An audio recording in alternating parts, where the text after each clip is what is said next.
Neste vídeo, nós vamos compartilhar um pouco das técnicas que nós utilizamos para poder interpretar os nossos enunciados.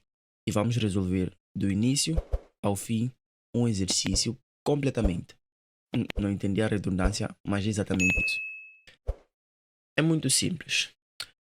Se tratando de um plano vertical, o mesmo nós faríamos para um plano de topo ou um plano de perfil, e os outros planos que não se apresentam em sua verdadeira grandeza, nós vamos ter de utilizar um processo geométrico auxiliar. E quando falamos de processos geométricos auxiliares, eu imagino que tu já conheces pelo menos dois: a mudança de planos e o rebatimento. Nesta videoaula, nós vamos utilizar a mudança de planos, que é algo que eu recomendo para esses tipos de exercícios, porque nos ajuda a fazer uma melhor gerência do nosso espaço. Então, o primeiro passo que nós vamos fazer é vir aqui no nosso H de alfa e colocar que o H de alfa agora coincide com o nosso X'. Nesse caso, como eu estou a utilizar o X para representar o meu eixo ou a minha linha de terra, eu vou colocar X'. Ou seja, eu criei um novo eixo X que coincide com o traço horizontal do nosso plano. Se tu tiveres dificuldades em relação aos processos geométricos auxiliares, comenta aqui embaixo, talvez eu faça alguns vídeos a falar dos processos geométricos auxiliares, o que dá trabalho, mas quem sabe, né? Nunca se sabe. Então, eu vou colocar que o meu novo eixo X coincide com o traço horizontal do nosso plano, que é para facilitar.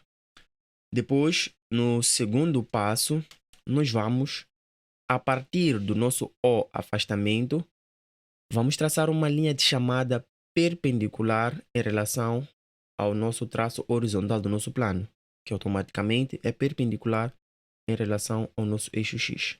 Vamos até o infinito.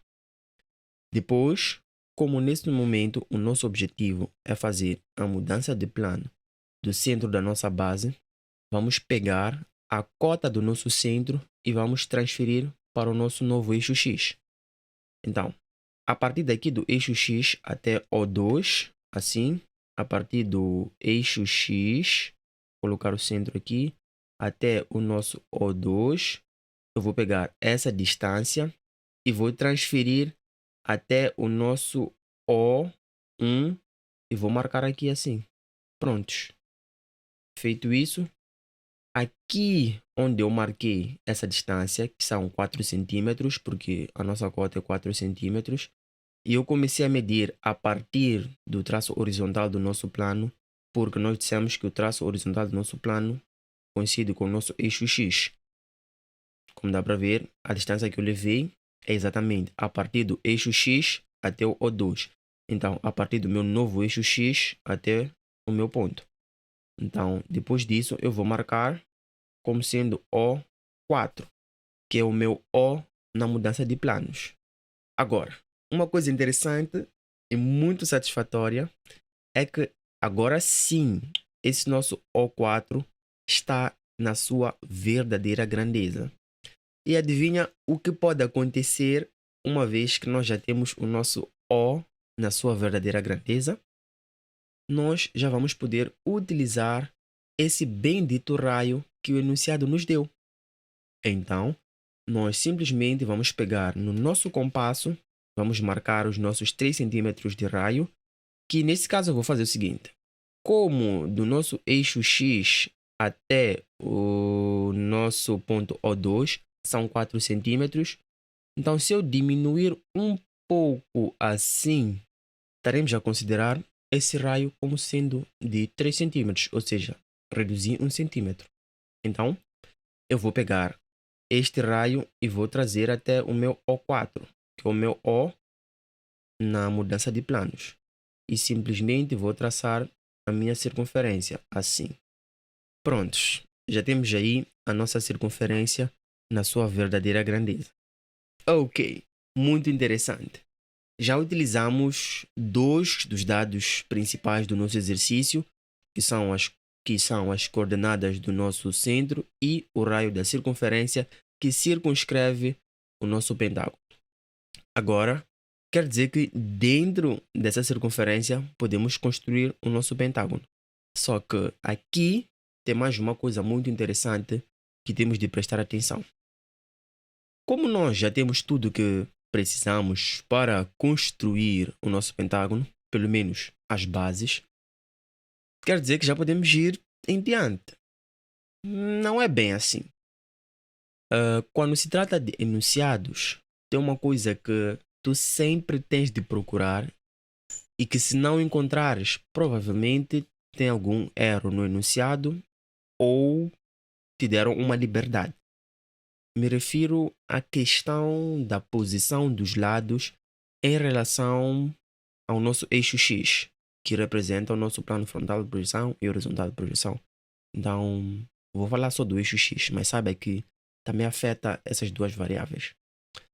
É assim, considerando este nosso pentágono e esse nosso eixo X, como dá para ver, nós podemos utilizar os lados desse nosso pentágono para poder localizar melhor e poder construir melhor, da forma correta, o nosso pentágono. Por exemplo, nós podemos dizer que este pentágono tem um dos seus lados paralelos ao nosso eixo X. Ou podemos dizer que esse nosso pentágono tem dois lados que fazem 30 graus com o nosso eixo X. Assim, todo mundo que for a construir este pentágono vai construir de modo que tenha um lado paralelo e um lado que faça um certo grau. Faz sentido? Eu acho que faz. Porque se o enunciado não nos der alguma informação em relação aos lados, nós simplesmente vamos construir o nosso pentágono como nós quisermos.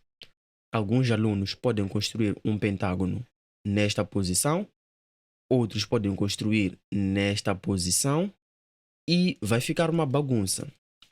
E como nós podemos ver, se nós não tivermos uma posição específica dos lados do nosso pentágono, a dificuldade que o professor vai ter para corrigir esses exercícios vai ser extremamente alta, porque ele não vai ter como dizer que essa posição do lado está errada, porque o professor não deu. Ou seja, todas as posições que os alunos apresentarem vão ser válidas, porque o enunciado não especificou uma posição. Então, isso raramente vai acontecer. Na maioria dos exercícios, o enunciado já vai trazer uma posição específica. E ele não é obrigado a te dizer exatamente que o lado está assim. Ele sempre vai arranjar uma forma, a forma dele, de te dizer como é que os lados vão estar. No caso do nosso enunciado, a forma como eles arranjaram para nos dar essa posição fixa dos nossos lados foi através das coordenadas de um dos vértices. E eles disseram o seguinte: um dos vértices da base de menor cota mede 2,5 centímetros e está mais à esquerda da linha de chamada do centro da base. Essa foi a forma como o enunciado arranjou para nos dar uma posição fixa dos nossos lados. Vou ler mais uma vez. Um dos vértices da base de menor cota mede 2,5 centímetros. Ou seja, ele disse que o nosso pentágono tem um dos vértices, e foi específico, o de menor cota. Temos dois vértices aqui de menor cota que tem 2,5 centímetros. 2,5 centímetros de quê? É de cota. Ok? Só para deixar claro.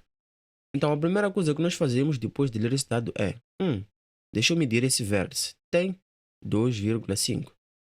Deixa eu medir esse. Também tem 2,5. Os dois têm 2,5. Como é que eu vou saber qual é que o enunciado está a se referir? Às vezes, tu tens de escolher. Às vezes, o enunciado vai dizer. Mas se os dois têm 2,5, quer dizer que não vai importar, né, qual dos dois é, desde que tenha algum vértice com 2,5. Nem todo caso, né? Mas, continuando a ler o enunciado, nós percebemos que ele diz que está mais à esquerda da linha de chamada do centro O da base. Ok.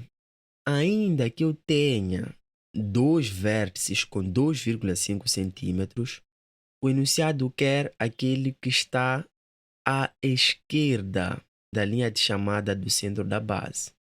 Se esta aqui é a linha de chamada do centro da minha base, quer dizer que o enunciado quer este vértice aqui e não este. Prontos, já matamos a charada.